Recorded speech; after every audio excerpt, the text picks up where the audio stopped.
Mais je me prépare quand même au fait que ce ne sera pas forcément le cas, tu vois, même s'ils sont tout petits. Mais je sais qu'il y a cette possibilité. Et c'est là où il y a l'histoire du choc ou pas, le jour où ça peut potentiellement arriver. Comment je vais réagir, comment je vais le vivre. Et toutes ces mamans à qui c'est déjà arrivé, la question c'est pourquoi être aussi choquée. Voilà, parce que tu sais que tes enfants étaient élevés ici, donc tu savais qu'il y avait cette possibilité. Des fois, ça part aussi, bon, c'est un autre sujet Mhm. où l'enfant veut se mettre en couple, épouser une fille, si c'est un garçon, une fille qui n'est d'une Mhm. autre origine, et vice-versa si c'est un garçon, bien sûr. Et là, il y a une sorte de choc aussi, parce qu'il veut être avec quelqu'un qui n'est pas de la même culture que nous. La maman, elle est en mode, je dis le maman, ça peut être le papa, mais souvent, je suis l'impression que c'est plus la maman, qui est en mode, Mhm. mais non, mais je veux pas, c'est pas comme ça que je voulais que ce soit, et il y a ce choc. Et des fois, je me dis, mais Mhm. pourquoi elle est aussi choquée puisqu'elle avait son enfant ici? Normalement, elle savait qu'il y avait cette possibilité. Mhm. Coucou, moi c'est Leïla. Moi, c'est Linda.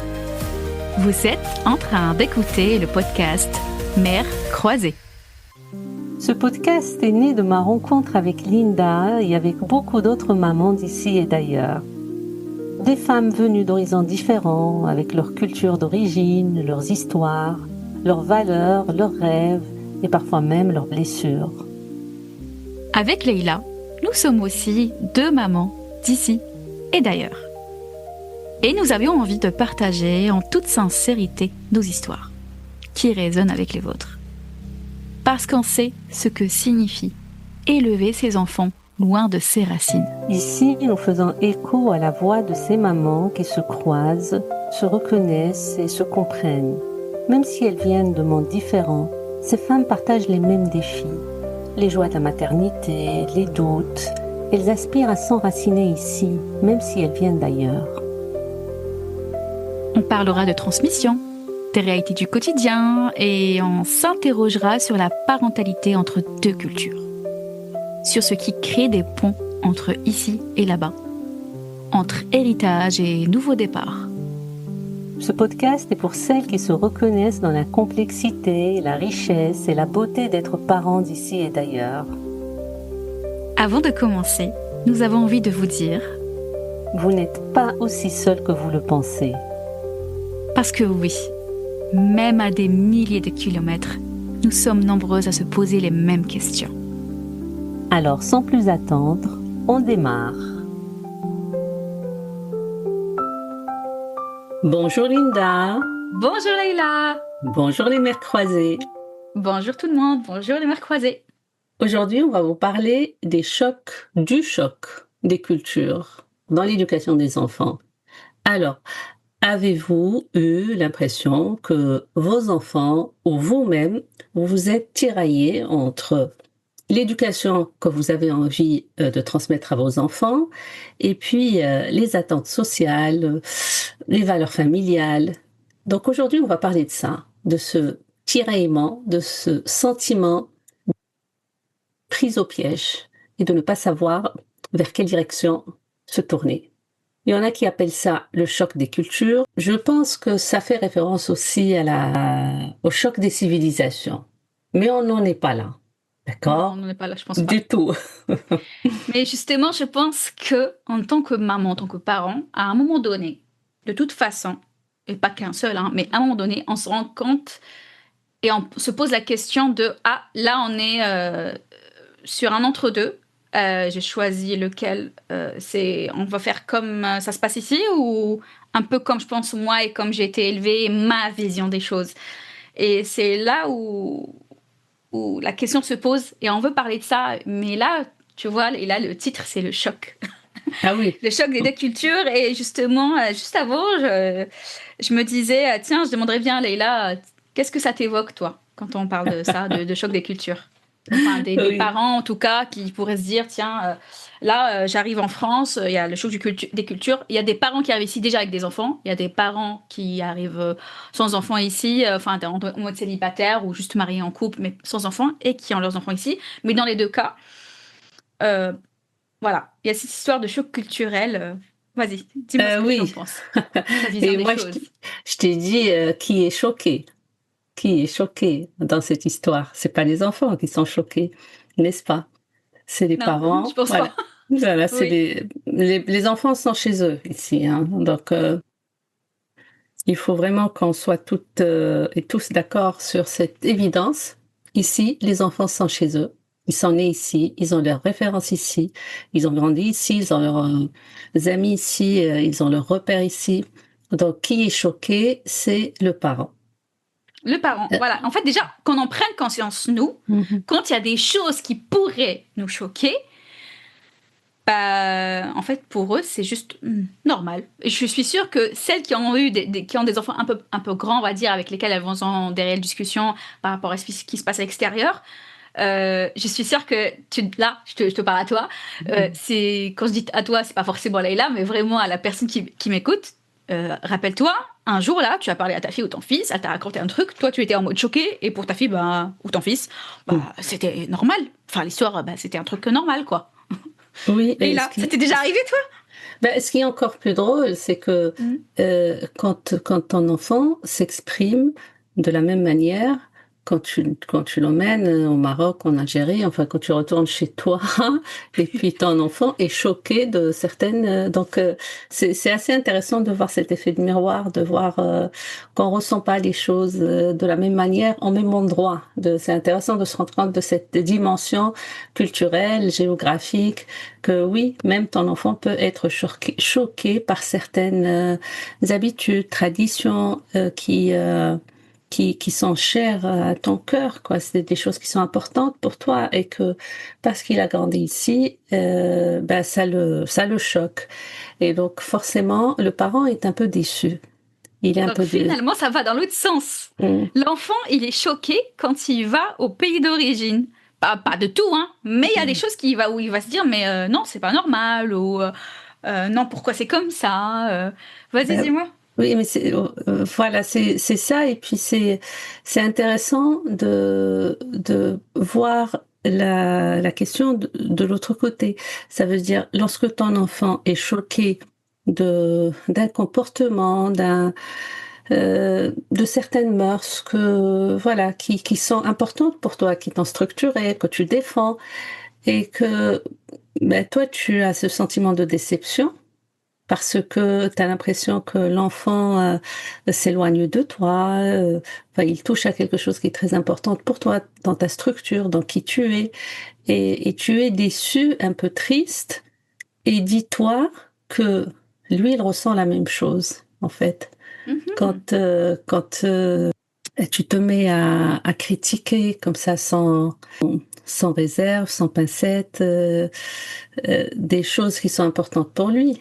Tu vois, là, je pense vraiment à certaines personnes, bah, ça peut nous arriver à tous d'avoir le ras-le-bol et puis, de critiquer ce qui se passe autour de nous d'une manière un peu exagérée et quelquefois ça blesse les enfants et je ne sais pas si ça vous est arrivé, surtout quand ils deviennent ados, ils n'acceptent plus ça. Ils n'acceptent plus que, vous preniez parti, bah, contre son identité à lui et c'est vraiment un point important à saisir, en tout cas à réfléchir. C'est, oui, le choc des cultures, mais des 2 côtés. Il faut avoir en Mhm. tête que ça se passe vraiment des 2 côtés. Tu sais, quand tu parles de ça, moi je pense à une sorte d'extrême. Quand je dis extrême, c'est un exemple qui n'est pas juste un petit bout de la vie ou quelque chose ou un petit avis par rapport à ce qui peut se passer tout au long de la vie. Moi, je pense au mariage. Quand tu dis Mmh. ça, bah, j'imagine, et je suis sûre que ça existe, ou bah, forcément, nous, par exemple, dans notre culture, le mariage, c'est comme ça. Tu veux être en couple, vivre avec quelqu'un, etc., Oui, etc. C'est on se marie, c'est comme ça et pas autrement. On va dire ça comme oui, ça, tu vois. oui, Alors que pour des enfants qui ont été élevés ici, qui ont grandi ici, mmh, ils voient bien qu'il y a d'autres possibilités et que les mmh, possibilités, elles sont pas si choquantes que ça, elles font partie de mmh, la norme et que pour toi, du coup, bah si, tu te maries. Et puis pour la fille ou le garçon qui commence à être adulte, mmh, bah pourquoi je me marierais? Pourquoi je serais obligée de me marier si je veux être avec quelqu'un? Tu vois, je pars un peu mmh, dans un exemple assez loin, mais ça en fait partie quand même en fait. C'est des choses qui peuvent nous arriver, nous, dans le mmh, futur, et je suis sûre que ça arrivé à certaines mamans, quoi. mmh. Oui, c'est intéressant que tu parles de mariage parce que là, nous sommes en train de parler de famille et de parentalité. Et c'est intéressant que tu évoques le mariage. Qu'est-ce que c'est que le mariage? Quelle était sa fonction jusqu'à aujourd'hui, partout dans le monde? Le mariage, c'était ce qui constituait la famille. La première pierre, on va dire, dans l'édifice familial, c'est le mariage. Lorsque deux personnes se mariaient, ce n'étaient pas les enfants. Voilà, c'est ça ce dont je veux parler. Ce n'était pas les enfants qui créaient une famille. Mm. L'institution qui créait la famille, c'était le mariage. Ça veut dire deux personnes se marient. Quelle est la reconnaissance on va dire, de l'État de cette famille? C'est le livret de famille. Dès que les gens se mariaient, ils faisaient sortir un livret de famille, avant même qu'il y ait des enfants. D'accord? Donc le mariage était ce qui constituait la famille. Sans le mariage, il n'y avait pas de famille avant. Qu'est-ce qui s'est passé? À quoi nous sommes confrontés aujourd'hui? Nous sommes confrontés aux différents modes familiaux. Ce qui constitue famille, le paradigme famille, a complètement changé. Quand vous demandez aux gens qu'est-ce qui fait famille pour vous, vous pouvez avoir une multitude de réponses. Et donc, pour être plus précise, avant, la famille suivait un schéma vertical, c'est-à-dire les parents, et puis ça descendait, et puis la descendance. Aujourd'hui, on peut trouver des modèles familiaux, des configurations familiales horizontales. Quand vous demandez aux gens, ce n'est plus forcément papa, maman, mon frère et ma sœur. Euh, Aujourd'hui, il y a beaucoup de familles recomposées. C'est Le vrai. beau-père peut prendre la fonction de papa. Enfin, aujourd'hui, on parle plus de rôle. Le rôle et la Mm. fonction maternelle, la fonction paternelle. Donc, nous assistons à on va dire, à un changement dans les sociétés en général, dans le monde, de ce qui fait famille. D'autres vont te parler de leurs amis. Ils vont te dire, voilà, j'ai Oui, choisi ma famille, donc c'est ça. telle et telle personne sont très importantes dans ma vie. Ça fait quand 15 ans ou 20 ans qu'on fait un chemin ensemble, et maintenant c'est ma famille. Donc c'est vraiment cette transformation. On est confronté à cette transformation des modèles familiaux, du schéma classique qui euh, qui a changé. Et c'est ça ce qui peut poser, parce qu'on n'a pas les réponses à ça. C'est quand on vient Mhm. d'ailleurs, ces modèles-là, même si maintenant eh ben, elles existent, puisque dès qu'il y a un changement, ça concerne l'humanité. Hein, c'est pas, nous ne sommes pas isolés, d'autant plus maintenant avec les réseaux sociaux et tout. Donc, le monde, il faut toujours voir qu'on fait partie d'un monde, et à chaque fois qu'il y a des transitions, des changements, ben, nous sommes concernés aussi. Mais c'est vrai que lorsque nous sommes arrivés ici, notre société d'origine enfin notre pays d'origine n'en était pas encore là. Du coup, on a été choqués. Voilà le Ah choc oui, des mais c'est paradigmes. ça. Mais en fait, enfin, pour ma part, en Algérie, c'est encore comme ça. Hein. C'est mariage et c'est pas autrement. En tout Mm. cas, d'après ce que j'ai vu, et c'est de toute façon, même si c'est pas le cas, c'est la grande, grande majorité. Mm. Euh, bah, je sais plus où. Qu'est-ce que tu disais déjà? Oui, donc je te parlais du choc, d'où le mot choc en fait, Oui, parce que voilà. En termes euh, de choc, personnellement, tu mm, vois, j'ai pas été choquée parce que, étant justement plutôt francophone, on regardait la télé mm, française, donc on sait que ça existe. Donc mm, en termes de choc, ça ne choque pas. Mais ça choque pas quand c'est les autres, c'est pas nous, c'est pas dans notre mm, petite sphère, c'est pas dans notre petit cercle, c'est pas dans nos petites familles. Donc moi, quelque part, je me dis, ok, toi, tu as une certaine vision des choses, un certain schéma, voilà, de la famille. Tu voudrais que tes enfants suivent un certain schéma, voilà, une certaine vision des choses. Mais je me prépare quand même au fait que bah, ce ne sera pas forcément le cas, tu vois, même s'ils sont tout petits. Mais je sais qu'il y a cette possibilité. Et c'est là où il y a l'histoire du choc ou pas, le jour où ça peut potentiellement arriver, comment je vais réagir, comment je vais le vivre. Et toutes ces mamans à qui c'est déjà arrivé, la question c'est pourquoi être aussi choquée. Voilà, parce que tu sais que tes enfants étaient élevés ici, donc tu savais qu'il y avait cette possibilité. Des fois, ça part aussi, bon, c'est un autre sujet Mhm. où l'enfant veut se mettre en couple, épouser une fille, si c'est un garçon, une fille qui n'est d'une Mhm. autre origine, et vice-versa si c'est un garçon, bien sûr. Et là, il y a une sorte de choc aussi, parce qu'il veut être avec quelqu'un qui n'est pas de la même culture que nous. La maman, elle est en mode, je dis le maman, ça peut être le papa, mais souvent, je suis l'impression que c'est plus la maman, qui est en mode, Mhm. mais non, mais je veux pas, c'est pas comme ça que je voulais que ce soit. Et il y a ce choc. Et des fois, je me dis, mais Mhm. pourquoi elle est aussi choquée puisqu'elle avait son enfant ici? Normalement, elle savait qu'il y avait cette possibilité. Mhm. Tu vois? Ouais, c'est la Pourquoi c'est pas un peu préparé? Pourquoi elle ne Mhm. l'accepte pas autant que ça? Tu vois, je me pose ces questions. On se prépare à ce qu'on connaît. Enfin, ce qui nous choque, c'est les choses auxquelles on s'attendait pas. Déjà, premièrement. Deuxièmement, tout à l'heure, j'ai fait référence, un clin d'œil rapide, au choc des civilisations, de cette théorie Mhm. de choc des civilisations. Et dans un livre de Tal il y a cette belle phrase de la civilisation ne choque pas. Il a dit, dans la civilisation, il n'y a pas de choc. Il y a le choc des ignorances, Mhm. ce que l'un ignore de l'autre. Donc, et euh, on peut utiliser la même phrase pour dire il n'y a pas de choc de culture, il y a l'ignorance des cultures.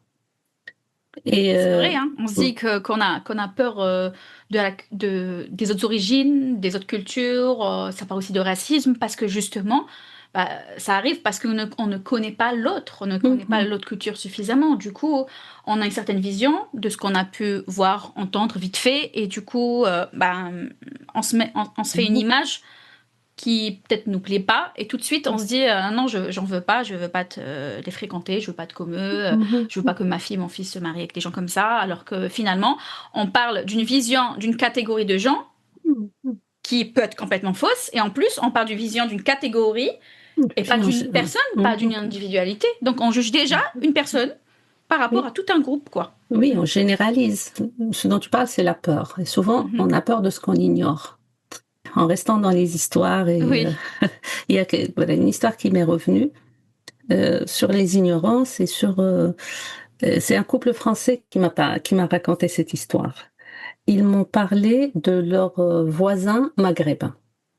Ils m'ont dit on avait des voisins magnifiques, ils étaient tout le temps gentils, ils les aidaient pour s'occuper de leurs enfants et ils ont toujours été dans la générosité et tout. Et ce couple français a décidé d'inviter les voisins maghrébins. Donc voilà, ils se sont creusés les méninges. Qu'est-ce qu'on peut faire? Qu'est-ce qu'on peut pas faire? Voilà, on ne sert pas d'alcool. Ils étaient musulmans, les Maghrébins. On ne sert pas d'alcool, on ne sert pas de porc. Voilà, ils ont préparé un gigot. Enfin, ils ont préparé plein de choses et ils étaient ravis d'accueillir les voisins maghrébins. Les voisins maghrébins rentrent, s'assoient, prennent les boissons et puis à un moment, le repas est posé et les Maghrébins n'y touchent pas. Ok. La viande n'était pas halal. Et ils étaient là, Voilà, on est voilà, gêné de pas y toucher parce qu'ils ont préparé ça voilà, tout nous, mais en même temps on peut pas. les 2 sont gênés des 2 côtés. Voilà. Bon, Mm. voilà, c'est encore une fois, c'est les ignorances.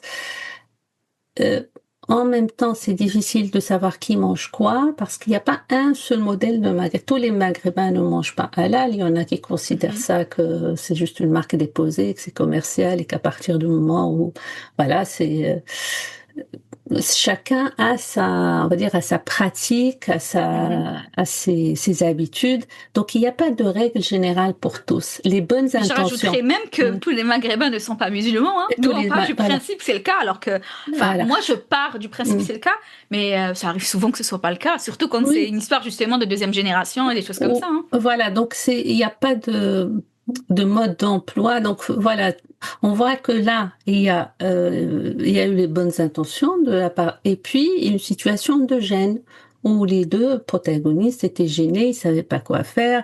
Les autres, ils étaient gênés. Alors, est-ce qu'ils auraient pu faire un effort ou pas? C'est très personnel, chacun, heu, une autre Mm. personne aurait dit, bon, ben, c'est pas très grave, hein, c'est pas du porc, ben, je mangerai, puis je dirais bismillah et j'avance et on passe un bon moment et c'est pas si, pour certains, c'est pas si grave que ça.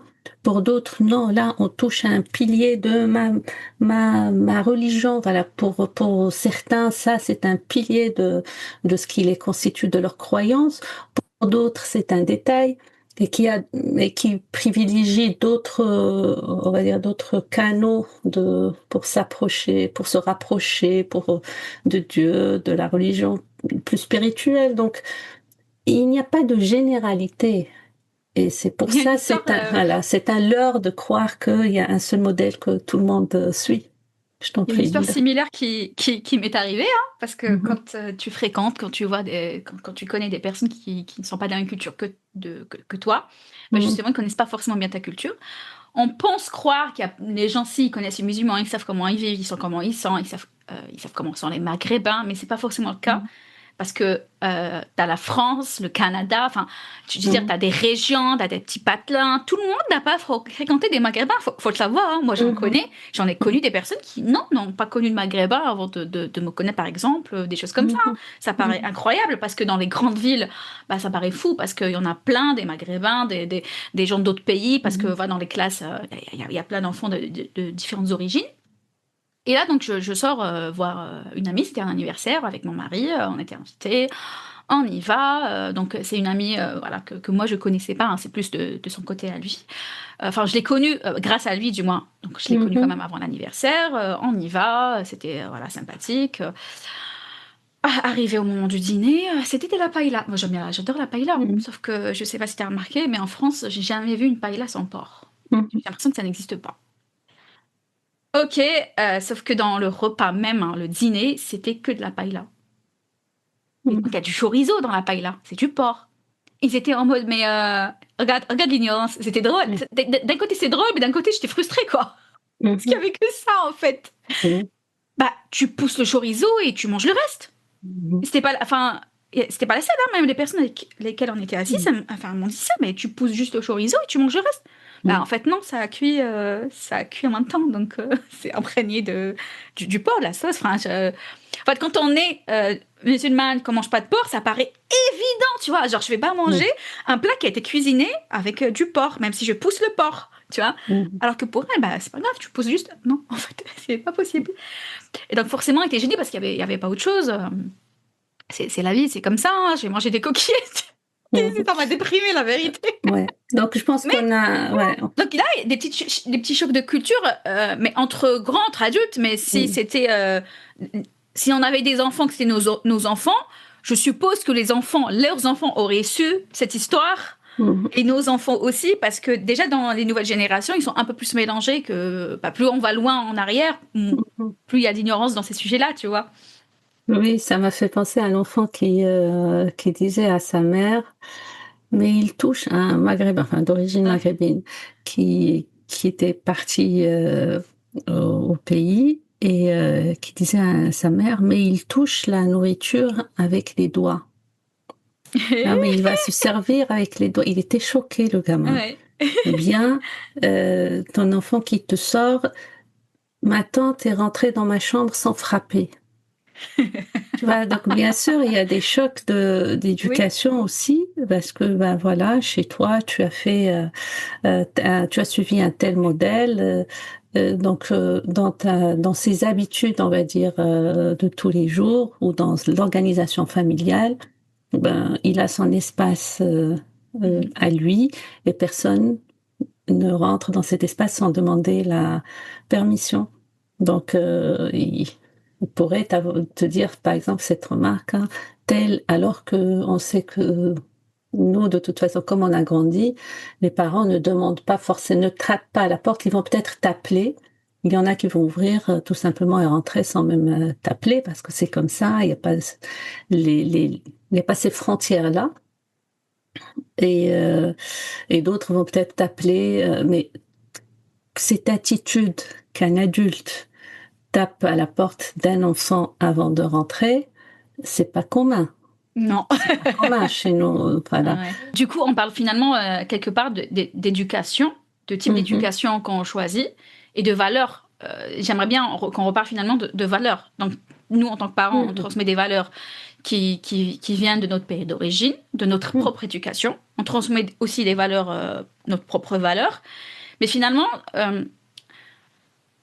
là où on choisit, nous, un certain modèle d'éducation, qui, je pense, un mix entre les deux, et c'est là où tu te dis, OK, moi, je transmets ces valeurs, et en même temps, il y a quand même des valeurs qui sont transmises à l'école, ailleurs, qui ne sont pas forcément les mêmes.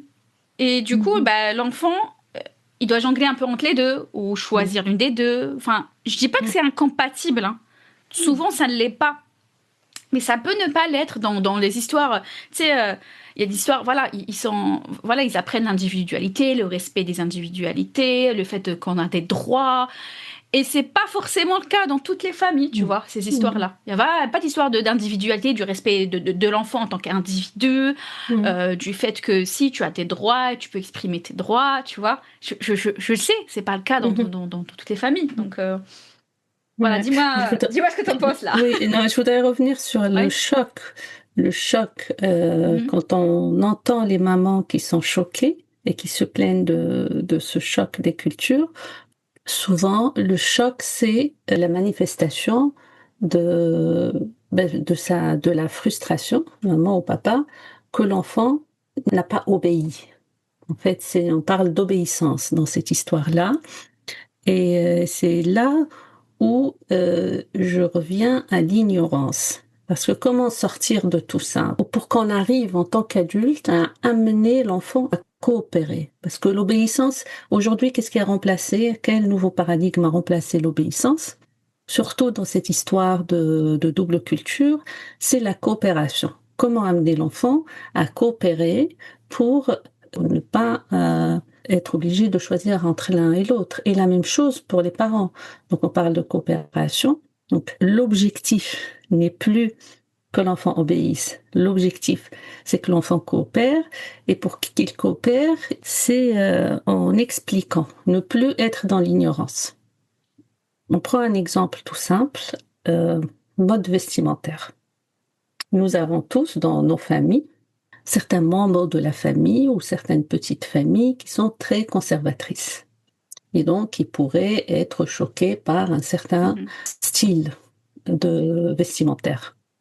Et parce qu'on tient à ces personnes-là, parce qu'on a des liens et qu'on aimerait conserver des liens, parce que notre relation avec cette partie de la famille ne se limite pas aux apparences, et parce qu'on a construit avec eux des liens, on a tissé des liens solides, des liens authentiques, des liens qui sont importants et qui ont beaucoup de valeur, et parce que, on va dire, ça peut être une sœur, ça peut être vraiment des gens très très proches et qui ont fait un autre choix dans leur, on va dire, dans l'éducation de leurs enfants ou dans leur façon de vivre, et que voilà, ils ne sont pas très à l'aise avec certains styles d'habillement. Ben, quand on va chez eux, on va respecter ça. Pourquoi ne pas l'expliquer aux enfants et leur dire, là, on part au Maroc ou bien on part en Algérie, et là-bas, tu ne peux pas mettre ce que tu veux, quand tu veux, parce que ça risque de choquer. C'est pas toi, parce que qu'est-ce qui frustre l'enfant? C'est quand tu le mets en cause. Ce n'est pas, Mhm. tu ne fais rien de mal. Toi, tu vis dans un pays où ça n'a pas d'importance. Tu mets ce que Mhm. tu veux, c'est pas important, c'est pas un code. C'est pas, parce qu'il y Mhm. a des codes sociaux partout. En France, on a des codes. Au Maghreb, on a d'autres codes.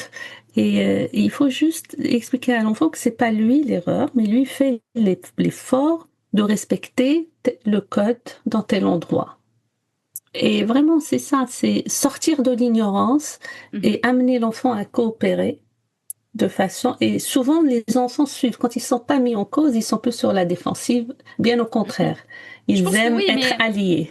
Oui, je Mhm, pense que oui, mais j'imagine, hein, j'ai pas mhm, d'ado, mais j'imagine que, enfin, l'ado, elle pourrait me dire, ou il pourrait me dire, mhm, surtout, enfin, on parle de code mhm, vestimentaire, donc on va dire que ça pose plus de problèmes pour les filles, il y a plus de différences. mhm, Et j'imagine qu'elle me dirait, ok, mais je m'en fiche, j'ai envie de m'habiller comme j'ai envie, mhm. pour que je ferai plaisir aux autres. Tu vois, j'imagine des Oui, discours comme c'est ça clair. je Mhm, suis comme je suis, on devrait me mhm. respecter comme je suis, même si je m'habille pas comme eux, tu vois. Et bien J'imagine sûr. tout ça. Et Mm. Ouais, tu me parles d'ado, mais ce dont je parle, c'est quelque chose à laquelle l'enfant s'habitue depuis qu'il est petit. Donc, c'est pas nouveau quand ah, tu oui, oui. commences à rentrer ça. Parce que on ne naît pas parent. On Mhm, ne n'est pas parent. mhm, On le mhm. devient au fil des jours, voilà, au fil du temps. On devient parent au fil du temps depuis la naissance de l'enfant et ainsi de suite. Euh, Certains parents font l'économie de cette préparation parce que quand les enfants sont petits, ils se disent, bon, j'ai pas besoin de demander la permission pour entrer dans sa chambre, j'ai pas besoin, c'est moi Mhm. qui décide de ce qu'il va mettre, j'ai pas besoin de lui expliquer quoi que ce soit, il n'a qu'à me suivre, c'est moi qui décide, c'est moi qui sais tout. Il ne prépare pas ce dont tu parles.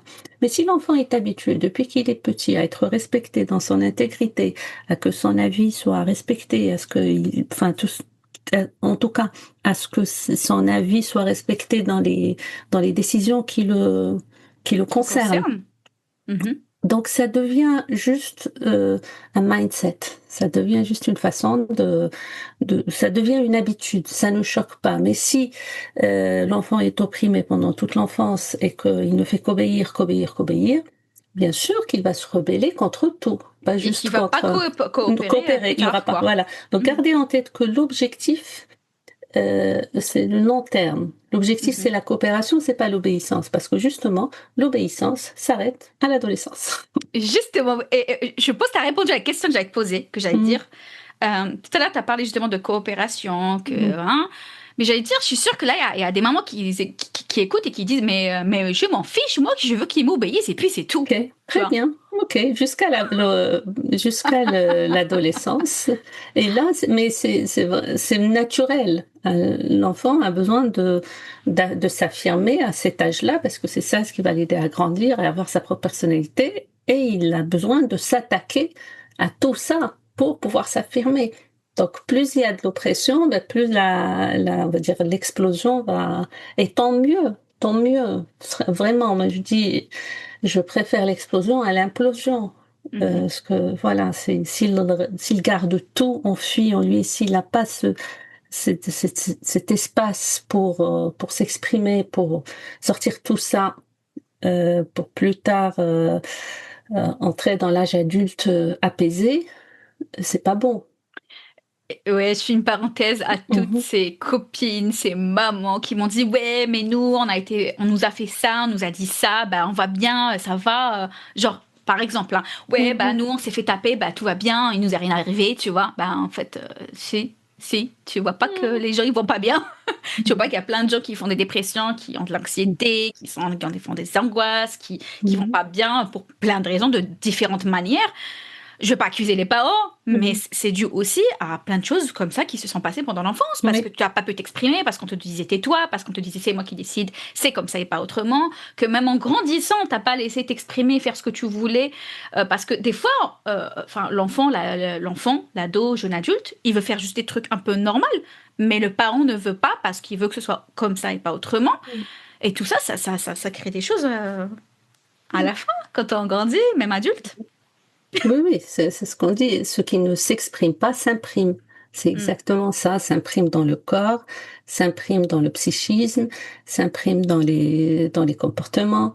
Donc, de toute façon, il faut considérer ça comme une énergie. C'est comme une boule d'énergie. Et Mm. cette énergie, elle ne se dissipe pas. Elle est là, elle tourne, elle passe d'un toc à l'autre, d'une phobie à l'autre, et puis voilà, ça ne disparaît tant que c'est pas liquidé. Mm. Elle va continuer à se balader comme ça, soit dans le corps, en somatisant, soit dans la psyché. C'est tout un sujet. Euh, Tout à l'heure, tu disais, tu sais, les chocs des cultures, ça vient aussi de l'ignorance. Et je me disais quand même, je pense Mhm, qu'il y a des personnes aussi qui se disent, Ok, non, mais c'est ok. Non, c'est pas forcément de l'ignorance. Je sais très bien comment ils vivent, les gens d'ici. Genre, je parle des gens, quand je dis les gens d'ici, les gens du pays d'accueil. Je sais très bien comment c'est, mais j'ai pas envie d'être comme eux. Je veux pas que mes enfants ils soient comme eux. Je sais très bien comment ils sont, mais ça correspond pas à mes valeurs. Je ne veux pas, tu vois. Ah oui, je fais un Ça me peu, fait tu vraiment sais, rire. on fait un peu, je fais un peu le rôle de toutes celles qui nous écoutent et tout ce qu'elles pourraient se dire, tu vois. Vas-y. Ouais, c'est extraordinaire ce que tu viens de dire, Linda, Mm. parce que je vais affirmer la chose et je vais affirmer son contraire. Donc, Vas-y. ne sois pas choquée. Je t'écoute. Euh, je pense que c'est Freud qui a dit, ce qui rend fou, ce n'est pas le doute, c'est la certitude. Mhm. Et donc, il n'y a pas pire de je sais, je sais, et j'ai pas envie, je sais. Donc, dès que tu entends un discours de certitude, là, c'est le signal d'alarme. Ce n'est pas le doute qui rend fou, c'est la certitude. Ça veut dire, donc, c'est pas douter, c'est pas le problème. Le problème, c'est la certitude. Et dans la parentalité, l'un des plus gros obstacles qu'on rencontre, nous, thérapeutes de la parentalité, c'est les parents qui sont dans la certitude. Mm. Je sais que j'ai raison, je sais que mon enfant, il a ça, je sais que dès qu'on entend le je sais, on Et c'est commence pour à, son bien. voilà. Oui, non, pour le bien, c'est vrai que tous les parents essayent, les intentions sont bonnes, hein, on Non, n'est mais pas quand je te là. dis c'est pour son bien, c'est elle a la certitude Hmm, qu'elle fait ça, qu'elle dit ça pour son bien. C'est ça que je veux oui, dire, c'est sa certitude. C'est pas forcément vrai, mais c'est sa oui. certitude. Et il y a une autre certitude, oui, ils font ça pour leur bien, mais aussi pour l'image, pour beaucoup de choses, pour se protéger, pour les jugements, pour l'image idéalisée du parent, pour beaucoup de choses. Il y a beaucoup de certitudes derrière. Euh, mais j'aimerais parler d'un point, maintenant que tu as évoqué cette question de l'ignorance. Euh, l'un des, on va dire, une des problématiques qui est typiquement, on va dire, franco-maghrébine, Mhm. Je suis c'est, curieuse. oui, c'est la proximité qu'on a les uns avec les autres dans le sens culturel, la culture maghrébine, la culture française, et c'est l'histoire commune qu'on a ensemble. Pourquoi? Euh, Ça peut paraître être un avantage, hein. Mon défunt papa disait ça, disait, bon, Mhm. la France, je suis content pour toi, la France nous connaît et on les connaît, donc il risque pas d'y avoir d'incompréhension. Tu vis en France, tant mieux, parce que j'ai un autre frère qui vit aux États-Unis, il craignait cette société qu'il connaissait pas. Mhm. Et moi, j'ai vécu dans les deux, en France et aux États-Unis. Et je peux te dire que c'est plus simple aux États-Unis. Pourquoi? Mhm. Parce que les gens ne connaissent pas d'où tu viens, ne connaissent pas ta culture. Tu leur dis I'm from Morocco, ils te disent where is Morocco? C'est très simple. Ils te disent ça se trouve où sur la planète. Ça, c'est une particularité du peuple américain. Ils sont pas très ouverts sur le monde. En tout cas, à l'époque où j'y étais, c'était pas le cas. Donc, ils sont curieux de ce qu'ils vont apprendre de toi et de ce que tu vas leur dire, et ils prennent ça pour argent comptant. Donc, ils savent de toi ce que tu leur dis, et donc ils sont ouverts à la Il n'y a pas découverte. d'a priori, il n'y a pas Il n'y a un pas d'a jugement déjà priori. fait en avance, quoi. Voilà. Tu Hum. vois, donc ça peut être un avantage comme ça peut être un inconvénient. Dans la culture franco-marocaine ou franco-algérienne, des deux côtés, on croit savoir. Je sais Mhm. pourquoi ils font ça. Bon, le Maghreb, je connais. Il y en a plein qui sont nés au Maghreb, donc il n'y a pas de souci. Oui, moi, mes grands-parents ont vécu en Algérie, donc je connais très bien. Euh, oui, mais nous, on a toujours cuisiné maghrébin chez nous. Hein, le couscous, on connaît très bien. Oui, je connais très bien. Oui, le Maroc, mais je connais, j'y vais tous les ans. Donc cette proximité qui peut être un atout, peut aussi être un frein. Et des deux côtés, parce qu'on entend aussi, oui, les Français, ben, on les connaît, ils sont ci, ils sont ça. Et donc, on a tendance à généraliser quand on connaît, malheureusement.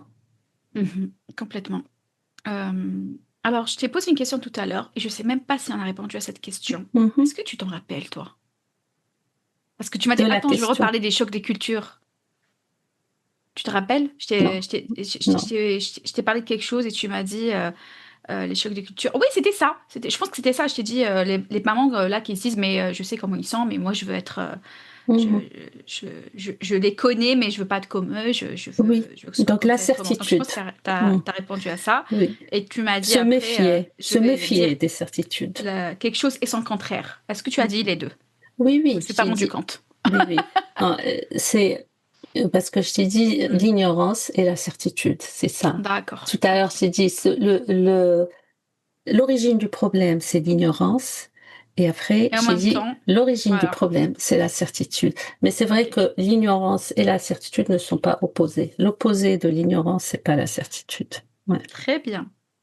Maintenant, il reste quelques minutes, je pense, et je Mhm, veux bien qu'on parle un petit peu de, tu sais, quand tu as des enfants et que finalement tu sais que voilà, tu veux un certain mode d'éducation selon ta vision des choses, tes valeurs, qu'elles soient à partir de ton pays d'origine, ta culture d'origine, etc. Et par rapport à ta construction personnelle. Et donc, tu as tes enfants qui grandissent. Je vois toi, quand je dis toi, toi ou notre maman, hein. mhm, Donc, mhm, ils grandissent. Et tu sais que tu veux leur inculquer certaines valeurs, certaines choses, leur transmettre, hein. Et en même temps, tu sais que tu dois un petit peu lâcher prise. Tu te rends compte qu'il va falloir que tu lâches prise sur certaines choses. Donc, finalement, je fais comment? Allez, moi, mon enfant est en train de grandir. Il commence à être ado. Je sais, on ne devient pas maman du jour au lendemain. Il y a toute la construction d'avant. Et finalement, moi, j'ai une certaine vision des choses. Je me dis, ma fille ne fera pas ça, mon fils, il fera pas ça, ce sera comme ça et tout. Et finalement, 14 ans arrivent, 16 ans arrivent, 18 ans arrivent, 20 ans arrivent. Et je me dis, oulala, finalement, je crois que j'ai pas trop le choix. Va falloir que je mhm, lâche un petit peu prise et que je fasse un petit peu confiance. Que je le laisse, que je la laisse finalement vivre un petit peu selon sa vision des choses qui peut-être n'est pas si mauvaise que ça. Que peut-être que je devrais la laisser faire parce que sinon ça va créer un gros fossé entre nous, que peut-être et elle va s'éloigner, etc. Donc comment on fait finalement, on sait qu'on doit laisser faire, mhm, doit, hein, c'est entre guillemets, et parce que finalement si on lâche pas prise, ça risque de causer de gros problèmes, hein, pour le mhm. coup, je pense. Oui, tu évoques plusieurs points, Linda. Mm. On va dire l'essentiel de ce que tu évoques, c'est le lien. Comment faire pour conserver le lien, quelles que soient les différentes situations ou les différents Divergence. défis, voilà, Mm. qui viendront un petit peu mettre tous ces liens et cette relation qui viendront la mettre à l'épreuve, on dit. Donc, la priorité, c'est de préserver la qualité du lien, c'est-à-dire c'est quelque chose qui se construit dans le temps. Tu as parlé de toi, toute maman et son enfant.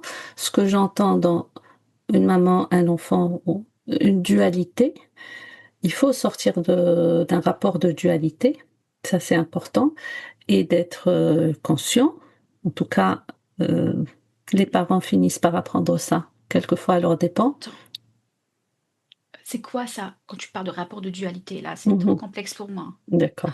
Mais oui, je précise, la dualité, c'est que dans certains discours, par exemple, là, tu as expliqué une situation de maman qui vient te dire, je vois mon enfant grandir, comment je fais pour préserver le lien et pour en même temps lâcher prise. Dans tout ce discours-là, on sent, ce que j'entends moi, bon, je parle de dualité, mais ce que j'entends aussi, c'est une relation fermée dans un temps c'est comme s'il n'y avait pas il y avait pas de temporalité. On est Mhm, enfermé dans l'instantané. C'est comme si la préoccupation du moment mhm, enferme la relation. Il n'y a plus que ça. On ne voit plus que ça. mhm, Et c'est comme si cet enfant, il n'avait que cette maman et cette maman n'avait que cet enfant, alors que enfin ce qu'on voit, c'est une descendance, c'est une filiation, cette même maman, elle était enfant aussi,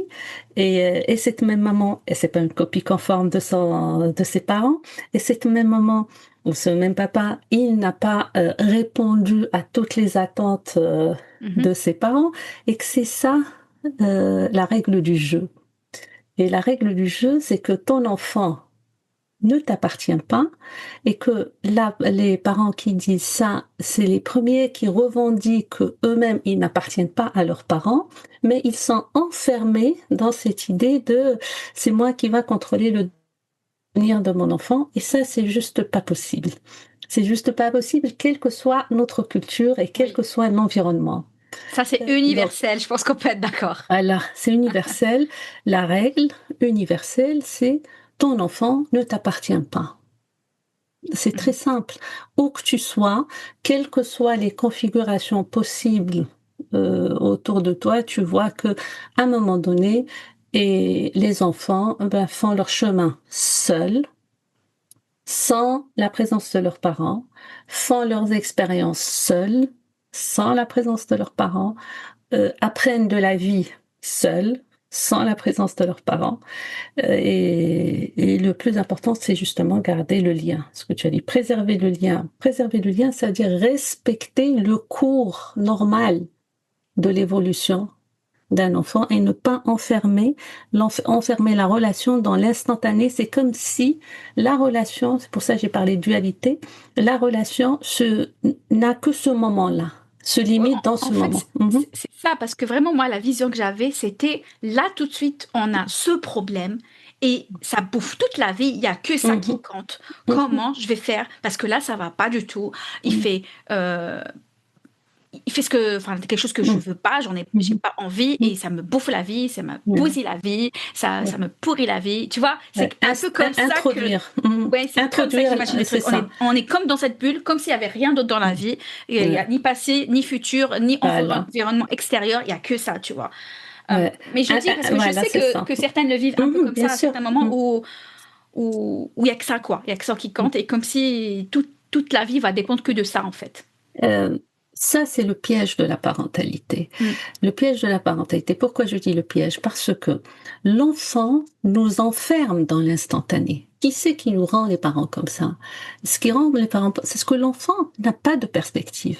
Il n'a pas, il ne sait- Pour lui, ce qui compte, c'est le moment présent. Il y a que ça. Il y a que ça. Ça prend une dimension énorme dans la vie de l'enfant. C'est le problème de l'instant. Les enfants vivent dans l'instantané. Et les ados aussi. Les ados commencent à se projeter vers l'avenir. C'est bien, un enfant, quand il est petit, il dit j'ai envie de devenir médecin, de faire ceci, pour lui, ça veut absolument rien dire. Il n'arrive pas encore à se projeter vraiment dans... Et on arrive à se projeter que lorsqu'on a un bagage, lorsqu'on a vécu des choses et appris des choses, et pour se projeter, euh, le cerveau s'appuie sur les expériences vécues. Mhm. Et donc, l'analyse et tout ça, ça prend du temps. Et ce qui fait un enfant ne peut pas faire ce processus, pas encore. Du coup, les enfants sont dans l'instantané. Ça, c'est normal. Euh, la difficulté, c'est que quelquefois, les parents, ils glissent là-dedans. Ils Mm. s'enlisent là-dedans. Ils n'arrivent plus à sortir. Les enfants, parce que émotionnellement, c'est énorme. Oui, pour l'enfant. Et le rôle du parent à ce moment-là, c'est de le sortir de cette, d'introduire de la temporalité. Ok, ben, un simple exemple. Une jeune fille vient de perdre, je ne sais pas moi, un accessoire, un bracelet, quelque chose que sa copine lui a offert la veille. Et donc, je vais parler par exemple des bracelets d'amitié. Mhm. Elle va jouer dans un parc, elle reçoit le bracelet d'amitié, toute contente, c'est sa copine qui lui a offert, et 2 jours après, le bracelet se perd. La fille, la petite fille, elle va faire toute une histoire. J'ai perdu le bracelet de... C'est comme pour elle, c'est comme si le lien avec cette copine a été rompu. C'est comme si, voilà, c'est comme si elle avait perdu une partie d'elle, vu Oui, quelque chose leur d'énorme dans sa réaction. vie, quoi. Voilà, la Ouais. réaction est surdimensionnée. Mm. Et donc là, on en a déjà parlé, ce qui va temporaliser tout ça, et temporiser, c'est la réaction du parent. Soit la maman va se mettre dans un état pareil, tu vois, tu perds toujours tes affaires, donc elle les rentre, ça y est, elle est piégée. Mhm. Soit elle va commencer à pleurer avec l'enfant. Ah oui, je suis triste pour toi sur l'émotivité un peu euh, excessive, et là encore, elle amplifie le drame, ou elle met des mots sur ce qui elle introduit de la temporalité. Ok, attends, tu as perdu, mais il y a 2 jours, ce bracelet n'existait même pas dans ta vie, hein, ma fille. Je veux dire, tu l'as reçu, c'est un bracelet, ok. Oui, en fait, il faut pas nier le sentiment de l'enfant. Ok, oui, d'abord reconnaître ce qui se passe chez l'enfant. Oui, c'est important pour toi. Oui, ça te rend triste, machin. Mais après, euh, introduire, ok, mais ta copine, elle est encore là. Elle peut comprendre. Tu peux lui dire que, et là, tu peux toi lui acheter un bracelet. Un bracelet, on peut l'acheter ailleurs.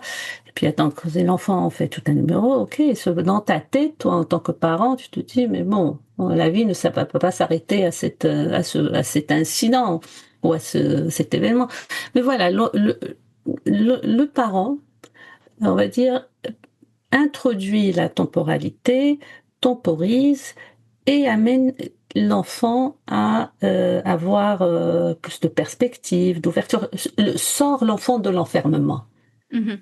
Quelquefois, le piège, c'est que le parent s'enferme avec l'enfant.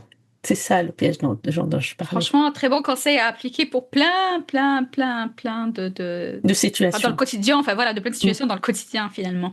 mm, mm, Ouais. Et moi, dans tout ce qu'on a raconté, mm, ça m'a rappelé la fois où j'ai appris, c'est pas la fois, mais une phrase en fait mm, connue hein, dans le domaine de la parentalité et tout, que j'ai appris pas très tôt en fait. C'est le fait qu'en fait, le rôle des parents, en tout cas l'un des rôles des parents, c'est de préparer l'enfant à sa vie d'adulte. Je mm, le percevais pas comme ça. Je ne savais mm, pas que c'était ça. Pour moi, c'était l'éducation, l'élever, etc. Nanana, mm, en faire quelqu'un de bien, des choses comme ça. Mais pas cette histoire de préparer l'enfant à sa vie d'adulte. mm, Et que finalement, dans ces histoires de choc culturel, de pays d'accueil, de culture du pays d'accueil, du pays enfin, du pays d'origine, bah, finalement, moi, j'ai envie de dire, le rôle en tant que maman, en tant que parent, mm, c'est de le préparer à sa vie d'adulte avec plein de subtilités, mais que finalement, il soit bien, le plus épanoui possible dans sa vie d'adulte, avec les outils qu'on a bien sûr, mm, mais que si finalement, au fil des années, on s'est dit qu'au finalement, ça, c'est pas grave. Enfin, je veux dire, je suis convaincue maintenant. La Linda de mm, maintenant, elle est convaincue, elle a certaines convictions maintenant, certaines valeurs, mm, et que ma foi, 6-10 ans après, je me dis, bon, ben, moi aussi, j'ai évolué, voilà, voilà, j'ai changé d'avis, j'ai le droit de changer d'avis, finalement. En tant que toi, en tant mm, que maman, bah, pourquoi pas? Après tout, on a le droit de changer d'avis, changer de vision des choses. C'est pour le bien-être encore de l'enfant, de mm, notre enfant qui grandit, hein, qui devient adulte. Je me dis, why not? Je me dis, mm. moi, garde un petit peu l'esprit un petit peu ouvert, laisse un petit peu les portes ouvertes dans le sens, sois pas trop rigide, Linda. Tu vois, ok, il y a des convictions, mais je pense que c'est bon de pas trop rigide parce que finalement, à la fin, je me Mm. dis qu'on va faire du mal à l'enfant et on va se faire du mal à soi aussi. Mm. T'en dis quoi, Oui, Leïla? oui, oui, ça me rappelle Mm, la fameuse citation de Maria Montessori qui disait: «Il faut pas préparer les enfants au monde d'aujourd'hui parce que le monde d'aujourd'hui n'existera pas lorsqu'ils seront adultes». mhm, Et de quoi elle parle, Maria Montessori, là-dedans? Elle parle de 2 choses importantes qui sont les défis, ou mhm, en tout cas aujourd'hui, ce sont les 2 valeurs les plus importantes, dans l'éducation de enfin, quand on accompagne un enfant à devenir adulte, dans le devenir adulte. mhm. Les 2 atouts sont la créativité et l'adaptation. Oh là, je la connais pas celle-là. Faut la noter, les filles, hein, mesdames là. Ah oui, honnêtement, j'aurais pas pensé à ça comme ça, tu vois. Mm, Oui, ça veut dire quoi créativité? Ça veut dire créer des solutions nouvelles. Créer mhm, des solutions nouvelles, créer des concepts nouveaux. Aujourd'hui, il y a l'intelligence artificielle, il y a plein de choses. Donc, quand est-ce qu'on voit qu'un enfant est créatif? Lorsqu'il trouve des solutions à chaque fois qu'il est dans une situation difficile. La créativité, elle naît justement de ce besoin de s'en sortir. Et l'adaptation, parce que le monde change à une vitesse rapide. Et Et c'est ça, en fait, les 2 défis, parce que tout le reste s'apprend, machin. Mais si on enferme l'enfant dans: «Tu dois faire ci, tu n'as pas le droit de faire ça, tu ne» il y a plus de créativité. Et la richesse des enfants, multiculturels, hein, les qui viennent de cultures différentes, c'est un peu ça, c'est le la chance qu'ils ont, c'est à force de fréquenter différents univers, différentes personnalités, différents pays, ben, ça les aide à développer cette capacité d'adaptation et cette, créativité qui pourrait être, des atouts extraordinaires pour l'avenir. Ça me plaît parce que, pour ceux qui savent pas, à un moment donné, j'étais enseignante et forcément, bah, les ados, hein, des Mmh. fois, ça a pas très envie, d'écouter l'enseignante. Des Mmh. fois, ils se disent: «Ça sert à rien». J'étais enseignante en mathématiques, au collège. «Ça ne sert à rien» et je leur disais: «Écoutez, peu importe le métier que vous allez faire dans le futur, vous aurez affaire à résoudre des problèmes. Mmh. Et donc là, ce que vous apprenez, c'est raisonner. Comment on fait pour résoudre un problème? J'ai un certain problème, bah, je fais comment pour résoudre? Et là, ça parle aussi de créativité, tu vois. Mmh mh. Comment je Mmh. fais pour sortir de ce problème? Et j'en suis convaincue, c'est vrai. Peu Mmh. importe le métier qu'on fait, bah, on a des challenges. Et au-delà des challenges, bah, Mmh. des fois, oui, on a des situations. OK, comment je fais ci? Comment je fais ça? Comment je peux Mmh. sortir de cette situation? Comment je peux faire, si c'est du ménage, comment je peux Mmh faire mh. de manière Mmh. la plus Efficace. efficace et Mmh. rapide si, Mmh si c'est mh. Mmh. possible, la plus écologique peut-être, tu vois, Mmh. différentes... Ouais, c'est ça. Vraiment, je me dis, peu importe le métier. Et donc, c'est cette histoire de, finalement, résolution de problèmes et de créativité, parce que Mmh. la résolution de problème, ça part aussi de cognitif, tu vois, Mmh de mh. Mmh. raisonnement, mais aussi de créativité. Donc, OK, Oui. pour la créativité, je l'intègre à la résolution de problèmes. OK, donc c'est le mot de la fin de Mm. cet épisode et puis, oui, on parlera d'autres sujets. Continuez à nous envoyer vos propositions, continuez à nous envoyer, vos questions, vos remarques, ce qui vous préoccupe et on est là pour en parler et pour, transmettre votre voix. Allez. Très bien. Moi, je rajouterais quand même quelque chose. Mmh mh. Donc, à la fin, OK, choc culturel ou pas, pensez au bien-être de l'enfant. Pensez Mmh. aussi à votre bien-être. Et que finalement, des fois, ça vaut pas le coup de faire des déchirements, que ce soit entre parents-enfants ou des déchirements intérieurs. Parce que la question, c'est est-ce que ça vaut vraiment le coup de se sentir mal pour telle ou telle chose? Est-ce que ça vaut vraiment le coup? Et que à la fin, quoi qu'il se passe, moi, il y a quelque chose qui me tient à corps, c'est Mmh. que l'enfant se sent toujours aimé, que l'enfant se sent toujours aimé par ses parents, quoi qu'il se passe, quoi qu'il fasse, enfin, peu importe les décisions qu'ils prennent, de, que l'enfant sache que malgré tout, il est aimé par ses parents, même si on n'est pas d'accord avec ses choix. Mmh mh. Mmh mh. Voilà, c'est le moment de la fin. Pensez à noter le podcast, à le partager avec vos amis. Ça nous aidera aussi à faire connaître le podcast et puis forcément, ça nous fera plaisir. Voilà, Donc à très vite les mers croisées. à très bientôt.